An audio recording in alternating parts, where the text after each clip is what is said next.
What's up guys, Crazy here, and Red Dead Redemption 2 is finally getting a brand new update for the PC version of the game. It seems that update 1.14 has gone live since yesterday, and if you haven't seen yours already downloading, simply restart your Rockstar Games launcher and you should see a 3GB or so patch downloading as soon as you do that. But it's pretty big, it contains a lot of performance and stability improvements. There's also a ton of crash fixes in there as well, so quite a lot of stuff to talk about. And we also have this announcement from Rockstar Games right here talking about these issues, talking about further improvements, as well as some complimentary care packages for all the Red Dead Online players that have been pushing through despite all of these problems through this week. So let's jump right in with everything you need to know about all of this, and of course if you enjoyed this video, a thumbs up on it would also be super appreciated. Anyway, to get started with the announcement, this is it right here. I'm not going to go over all of it, just the important parts, but it seems that there have been some unforeseen issues related to specific combinations of NVIDIA GPUs and other CPUs. So Rockstar Games is closely working with NVIDIA to fix many of these issues, including the stuttering, the crashing,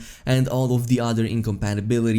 So this is something that is going to be applied through this patch 1.14, as well as further other patches later down the line. So this is not the only performance patch that is going to be applied to Red Dead Redemption 2. On top of this, as I was saying, Red Dead Online players are also going to receive a bonus package by simply playing through this week. So as long as you log even once, you're going to get this complimentary care package that contains a Payato Pancho, an assortment of provisions, as well as some ammo on top. So I'm not really sure exactly how big this is. Rockstar Games didn't come in with any details. These are going to come in later, but yeah, these are going to be applied to all of the Red Dead Online players who are playing through this week right now. So yeah, I hope this is going to be satisfying enough, but let's jump right in with the actual patch notes, because these are actually quite extensive. This is a way bigger patch than I was expecting, and I'm gonna start things off with the graphics and performance fixes. According to the patch notes, they have added an additional launch argument to rebalance workload on the CPU cores and avoid hitting an edge case in certain NVIDIA graphics card drivers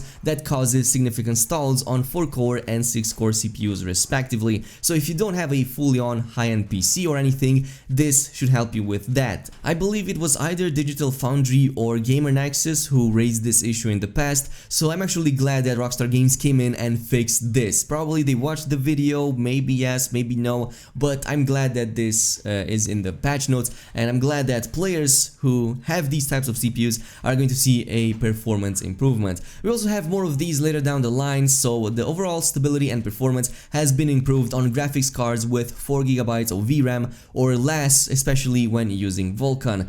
We also have fixes to the audio and the graphics. First of all, audio stuttering and sound drops on CPUs using Vulkan has been addressed. Fixed issues that resulted in graphics problems when using full screen mode on systems with multiple displays. This is something that happened to me as well. I have two monitors, and whenever I used Vulkan, it would always cause some graphics problems, especially with the UI either disappearing, flickering uncontrollably, and it was just all around really annoying because part of the UI was missing on my screen even though the capture software would show it correctly. We also have fixed an issue that resulted in game becoming stuck in Windows borderless mode instead of full screen mode if the game lost focus or certain graphic settings were changed under DirectX 12. Issue that resulted in the incorrect detection of devices and problems switching between SDR and HDR modes. Players who previously encountered these issues should enable HDR through the Windows display settings prior to launching the game. Windowed mode also got fixed. When launching the game through this, it would cause the window to actually be larger than the maximum resolution of your display. There's also a number of improvements to the way the game detects your system's hardware so that the recommended default graphics settings will provide higher performance.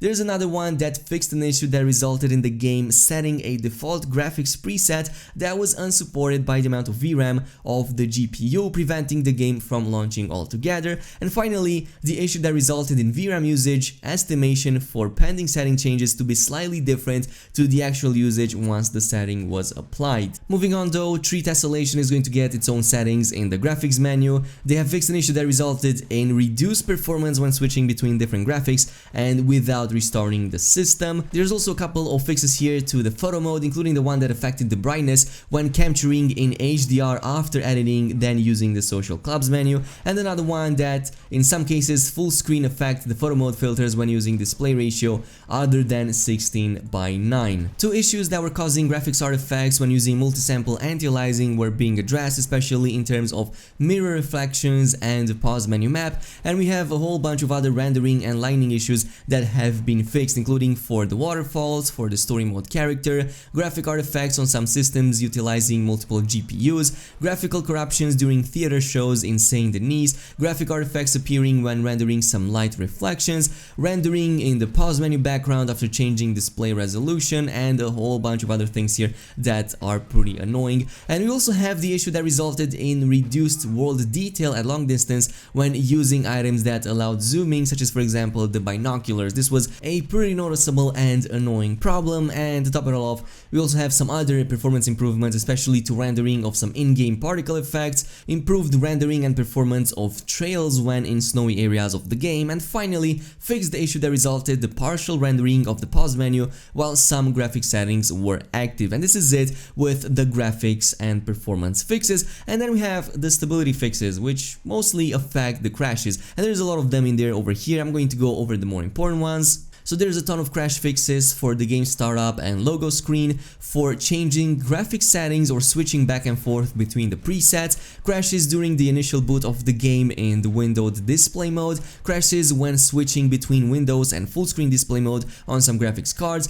Even simple actions that were causing crashes have been fixed, including alt-tabbing the game, auto-loading and auto-save, transitioning between story mode and Red Dead Online, crashing when attempting to actually quit the game, or connecting and disconnecting input devices from your systems. This was also being addressed. There were a couple of crashes here that were pretty annoying, especially when attempting to switch weapons in story mode or when changing satchel categories. And yeah, there's a lot of fixes here to crashes in both story mode as well as Red Dead Online, so you're going to have the full list of the patch notes down below. Now, as far as the controls and the user interface fixes, we have a few changes here as well. I'm only going to go over the more important ones because yeah, these are not that important. But let's get started with the improved mouse support in some store menus. I have played around with this a little bit, and it seems that selecting stuff in the catalog, for example, should be a little bit easier now, because previously, for some reason, some of the actions with the mouse were not properly registering on the screen, so hopefully this means this is the one that is being addressed. The black screen issue during the initial boot of the game rather than loading the bar has also been addressed.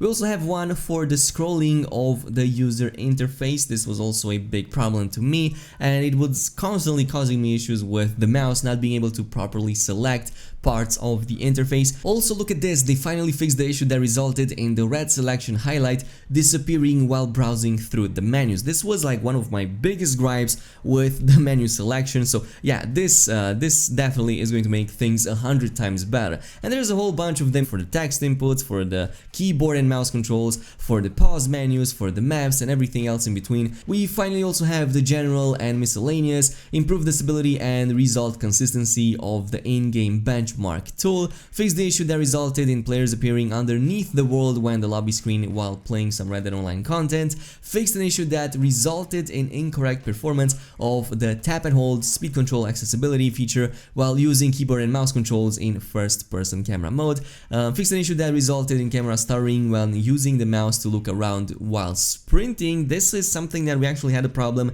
in our streams, so I actually got this fixed by simply playing around with the settings, but I'm glad that I actually don't have to work around it like that and have it fully fixed so I can go back to my initial settings. And finally fix the issue that caused problems with the fishing minigame when running at high frame rates. So these are the patch notes. As I was saying, patch 1.14 is available right now on the PC version of the game. Go ahead and download it, and if it doesn't start, simply restart your Rockstar Games launcher and you should start downloading a 2.9 or 3 GB in size update really soon. So yeah, definitely some really nice changes. I'm already seeing part of them in the game as well. The game definitely feels more stable to me and a little bit more performance friendly. So yeah, there's gonna be some more updates coming later down the line to the performance and stability of this game, but in the meantime, I'm already glad that patch 1.14 has dropped rather soon, and yeah, you should see the performance as soon as you download it. But yeah, let me know down below if you still have some issues even after this update.